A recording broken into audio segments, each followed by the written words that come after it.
As jy 'n ateïs is, dan en jy dink oor die wêreld of jy dink oor waar jy as mens binne inpas in die groter spektrum.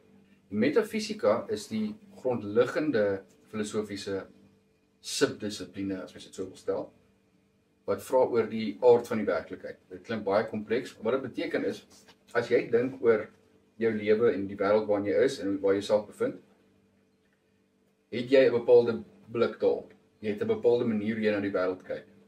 So kom ek gee vir jou 'n voorbeeld. As jy 'n ateïs is, dan en jy dink oor die wêreld of jy dink oor waar jy as mens binne inpas in die groter spektrum. Per definisie nie 'n geestelike dimensie. So wat dit beteken, jou metafisika gaan materialisties van aard wees.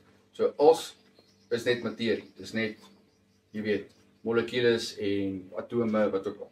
Maar omdat daar nie 'n geestelike dimensie is nie, kan daai materie nie 'n bepaalde werklike identiteit hê. Dit kan nie 'n geestelike dimensie of 'n werklike Dit bestaan nie. Ja, dis net daar, dis net totaal.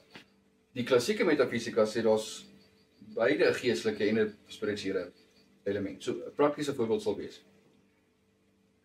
Die klassieke metafisika onderskei tussen vorm en materie. So die vorm is die idee of die patroon wat 'n ding is, en die materie is die fisiese aspek.